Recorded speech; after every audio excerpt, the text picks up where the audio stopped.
West Bloomfield Township Clerk Debbie Binder, who has us live streamed today also on her Facebook page, West Bloomfield Township Clerk's Facebook Live, our Facebook partner today. Debbie Binder, welcome to the MegaCast. Good to be here again, Tyler. Thank you. And hi, Erica. Yeah, always good to have you here with us. How are you? How's your team at the West Bloomfield Clerk's office doing? You know, we're kicking into gear. I happen to be home right now, but I'm heading up there right after we're going to be laying out the absent voter counting board, preparing for the August election. So we're kicking into gear in the clerk's office right now. So yeah, West Bloomfield Township recently, the township board approved the plans to gradually in phases, much like the state's reopening economy. The township's reopening town hall in phases. Department heads were scheduled to have come back on May 11th. Did that happen? Is that in process? How is that moving forward, Debbie? It has been left to each department head to decide how they're going to bring their staff back. So some departments are back at full staff. Department heads are all back. And again, all calls are being answered all of the time. We never took a break from answering phones and being able to provide services to our residents. Now, each department, again, is making their own choice and the department head and what works for them. I have some staff in, some working from home. And as we get closer to the election and election processes, I will be bringing them all back. We're trying to limit exposure in accordance with OSHA and CDC guidelines. However, when it gets into election time, which is right around the corner, we'll be bringing everybody back. It will be all hands on deck. So elections are a huge part of the 2020 calendar. Many have already been altered, have been canceled, have been moved in some way. The general is really still the big one looming in November. How are clerks and how is the state preparing for the multiple upcoming elections and keeping the ongoing pandemic and precautions that may need to be in place for the foreseeable future also in mind? Well, a lot of those changes take place legislatively, and things, as we know, historically don't happen quickly legislatively. So a lot of those changes, we're waiting for guidance from the state and the county to give us, an idea of where we need to be. Right now, we're preparing to proceed as normal. If it goes to an all mail-in election, that could change things tremendously for us. We're kind of having a plan A and a plan B that we're preparing for. There's some legislation that is coming through the legislature right now, but until it does, we're not changing our course. We're preparing to have 25 precincts open in West Bloomfield Township, as well as an absent voter counting board. Our projections on very realistic numbers are that we're going to process between 21,000 and 32,000 absentee ballots on election day, which is a huge number. Historically, largest number processed ever is about 15,660. So we are preparing to process, even if we don't have an all mail-in election, a huge increase in the number of absentee ballots we're going to see in West Bloomfield Township. And we are encouraging voters to vote absentee this year. With all of the concerns with COVID-19, it probably is one of the safest ways to vote. And with Proposal 3 in 2018, everybody was given the right to vote absentee for no reason. And this is one year that we are encouraging people, as is the governor, encouraging people to exercise that right to vote absentee. And one thing people don't realize oftentimes, your absentee ballot counts no matter what. The rumor that it only counts if it's needed is not true. Every single ballot, every single absentee ballot is counted on election day. No worries that your ballot won't be counted if you vote absentee. So in the event, and of course, as you said, it's nothing official at this point in time, and you're still moving forward with the plans that were already in place to move forward with an in-person election as is traditionally done. But if mail-in voting is going to be what happens logistically, how's that going to work in municipalities, particularly for security reasons, but also just in a pure logistical standpoint to make sure that everyone will have that access to being able to vote and be able to get those ballots submitted securely? Of all the unknowns, Tyler, one thing I'm not worried about is everyone will have access to that ballot. That one doesn't concern me. We do have logistical concerns because of the number. Proposal 3 also provided same-day registration. In the March primary, we had 79 same-day registrants, and we anticipate 200 in the upcoming elections coming in on election day. That's where we foresee our challenges. but every single person will have access to the ballot. If it goes to an all mail-in, some of the guidelines for that will also be decided by the state, not by the municipalities. There will be uniformity across the municipalities. We're awaiting that guidance. They did have an all mail-in election in May. Even in an all mail-in election, there usually is one what's kind of called a super precinct that's open for people who do need to vote in person. So that option is available, or there's a drop off, or there are drop off locations for ballots. We will definitely do what we can to increase our accessibility. We have a drop box already in West Bloomfield that people can put their ballots in outside where they put their tax bills and water bills.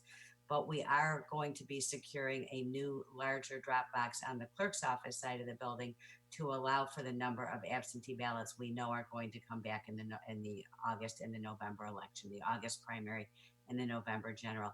So we're gearing up in anticipation that it could go to all mail-in, but we know regardless our number of absentee ballots will be up. And regardless of if it does go mail-in or if it is some sort of hybrid, if there are still in-person polling that is traditionally being held and still going to be held at this point in time for the upcoming elections, with the COVID-19 concerns, with the safety precautions being in place and still probably going to need to be in place months down the road, what are clerks' offices, what are municipalities doing or required to do at this point in time by the state to maintain social distancing, to maintain clean voting booths, and to maintain the safety of the voters and of election workers on site at the polls? Well, as a government entity, it is our job to follow what the government guidelines are. So we are looking at the opportunities to make sure we're implementing social distancing and other practices. One of our concerns is making sure we have enough election workers. We're going to need ample election workers, and it's a tough environment to recruit in. So I would ask you to help us recruit some election workers. But we will have some PPE in the precincts for people. We will have hand sanitizer. We will have the election workers cleaning the voting booths, and we will be using different forms of tape or markings to make sure that social distancing is observed. And we are taking all of that into account in our planning processes. We do anticipate lines may be longer because we're going to have them 6 feet apart, and lines and things may take longer because we're doing the best we can to get things through. But at the end of the day, I can assure you that every single voter will have an opportunity to cast that ballot that is in line by 8 p.m. And those lines will be processed. If they're there by 8, they will be processed. So we heard a couple weeks back during one of the governor's press conferences, we heard from this Secretary of State, Jocelyn Benson, about recruiting election workers and working with municipalities to support the recruiting of election workers and the processes of running elections locally in anticipation of, at that point in time, particularly the elections that were on May 5th throughout parts of the state, but also into the future. Is your office, or have you heard from other clerks' offices locally, are they receiving assistance from the Secretary of State, and in what ways maybe is assistance coming in? I think they are trying. We did receive a list from the Secretary of State of people who had expressed interest, and we had 14 of them in West Bloomfield. Now, we can recruit outside of West Bloomfield. People who work elections do not have to be West Bloomfield Township residents, but you try not to encroach on other clerks too, because we're all struggling with that same issue of securing enough election workers. Our election worker population that we have tends to be, I think they said the average age for the election worker in Michigan is 76 years old. So for sustainability, we've been working hard to recruit the next generation of election worker to begin with, but we need to make sure we have enough election workers now. And when I say enough election workers, many don't realize the number that enough represents in a township the size of West Bloomfield, where we have 54,000 registered voters. To service that in 25 precincts, we swell up on election day to a staff of between 250 and 325 people. So we're talking a lot of recruiting, a large number of people. It's a great opportunity for people to get involved who want to give back to their community, but it's also a phenomenal opportunity to enhance your resume or your college app. We can recruit kids that are 16 and older. Again, something that they can put on their college app or resume. It looks great. Wonderful to have gotten involved at a civic level like that. And it's a good opportunity to make a little bit of extra spending money. And I can tell people it's a long day. People complain it's a long day, and they all come back. So they become a little precinct family. They enjoy the experience. They feel proud of what they're doing to give back to the community. And it's an important service to do to allow the community to all cast their ballots and to ensure everybody has access to the ballot and the right to vote. So big public service, and we just know we need people this year. 250 to 325 people on one day is a large number we need to make sure we have in place. And that's under normal circumstances, too. Do you imagine, Debbie Binder, West Bloomfield Township Clerk, with us on the MegaCast, that with the social distancing guidelines that are still in place, with the COVID-19 pandemic crisis still very much in the works, do you imagine a greater need for election workers to be on site at the polls to help maintain these sort of guidelines as well? Absolutely. There's no question that what we would normally staff a precinct for, we're going to have a few extra people in each precinct just to enforce the social distancing guidelines and make sure that the precincts are cleaned up. That is something we've discussed, and know that in many cases, election workers need a break too. So when we staff a precinct, we're staffing knowing that at any time you could be down one or two people to go that are out leaving for lunch. We're going to make sure that not only do we have enough to staff when somebody leaves for lunch, but to have enough to staff that somebody's always either cleaning one of the voting booths and enforcing social distancing and making sure that things like the hand sanitizer and masks or gloves that are needed are available. For the most part, we're encouraging people to bring their own mask and gloves, because we just can't, unfortunately, afford to purchase the amount that would be needed, nor is the supply chain going to provide that. So I would encourage voters, again, number one, I would consider voting absentee this year. Again, it's your right, and that ballot does count. In the event that that's not something you wish to do, and Tyler, people are one way or another. If they're poll voters, they're poll voters. If they're absentee voters, they're absentee voters. And they usually don't change unless they're a poll voter who's going to be on vacation. So we encourage absentee voting first and foremost this year with everything going on with COVID.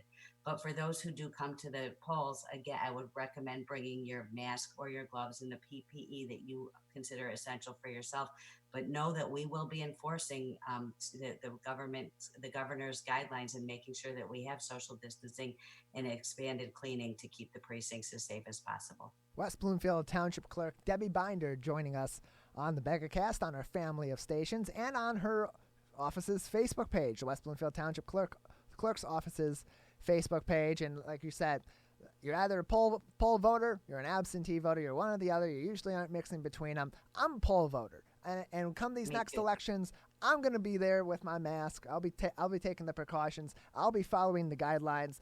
I'll be following all those rules, similar to the rules that we have to follow here at 89.3 Lakes FM and our family of radio stations in order to stay legal for the FCC and continue to bring you the news. So we'll take a quick pause for station identification. You're listening to us on 89.3 WBLD, Orchard Lake, West Bloomfield, Kego Harbor, Sylvan Lake, 89.3 Lakes FM, live streaming online at lakesfm.com. Additionally, you are listening to us on 88.1 WBFH, Bloomfield Hills, 88.1 Le Biff, a service of the Bloomfield Hills School District, and on 89.5 WAHS, Auburn Hills. That's WAHS 89.5 Avondale Community Radio. On the television side, you're watching us on Civic Center TV and Birmingham Area Municipal Access Television, all throughout the Oakland County area on AT&T Channel 99 under their Public Access and Education television station guides, and on Comcast Channel 15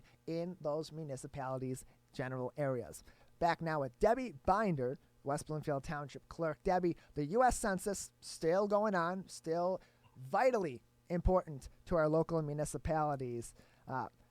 Since we've last spoke, how are West Bloomfield's numbers improving? Are they improving?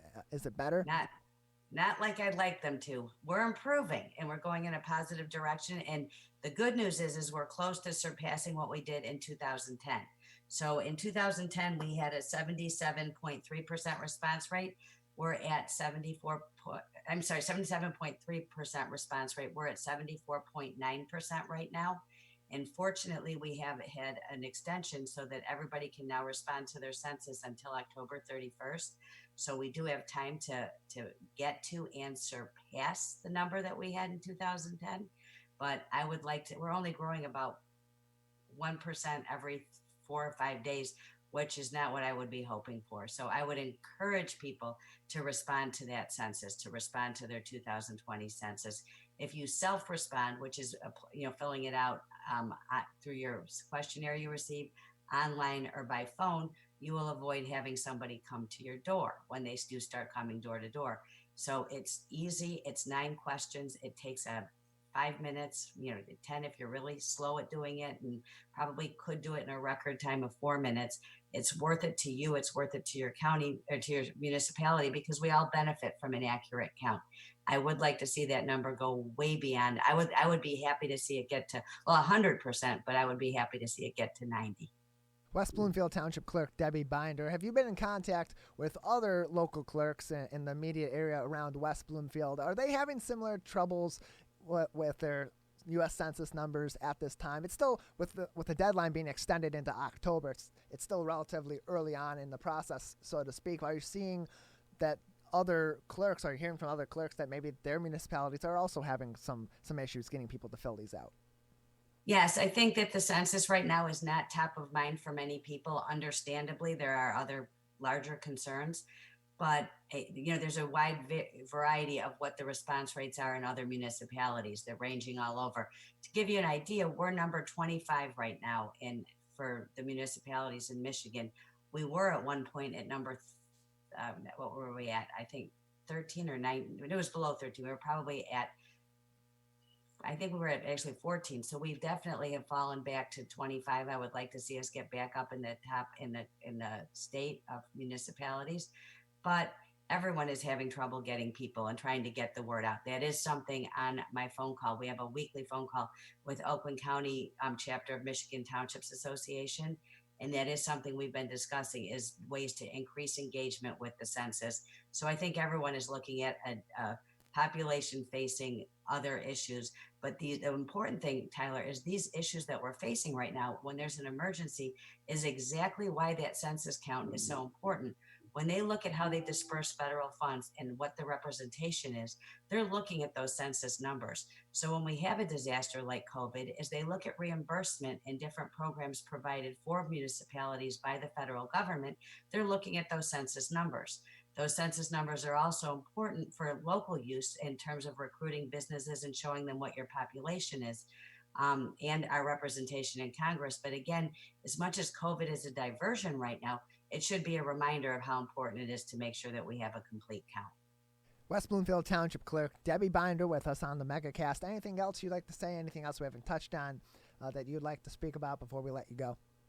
I think we covered most of it. The only thing I would add that's not in my purview, and I would defer that it's from the supervisors and the Development Services Office, but they did announce for Household Hazardous Waste Day, which was canceled for spring, they did add an additional hours on Friday to make up for it, because I know that's a highly loved community event that has been canceled for the spring. So check with the supervisor's office, Supervisor Steve Kaplan, or with Development Services, Kathy Cedarland, to find out more about the hours that will be extended on Friday. Okay, is that information on the township website? I don't know. Again, for those who I've talked to many times and suggested following the clerk's page, we will share, as the things get posted, we will share them on our page. So the clerk's page is always a good source of information too. As soon as I see something posted, I know the cardboard postcard just came to me yesterday. As soon as I see something posted online, I will definitely share it. And so following the clerk's page is a good way to stay abreast of what's going on around West Bloomfield Township, as is listening to the MegaCast or following Civic Center TV or WBLD. Absolutely. Thank you very much. West Bloomfield Township Clerk Debbie Binder with us on the MegaCast.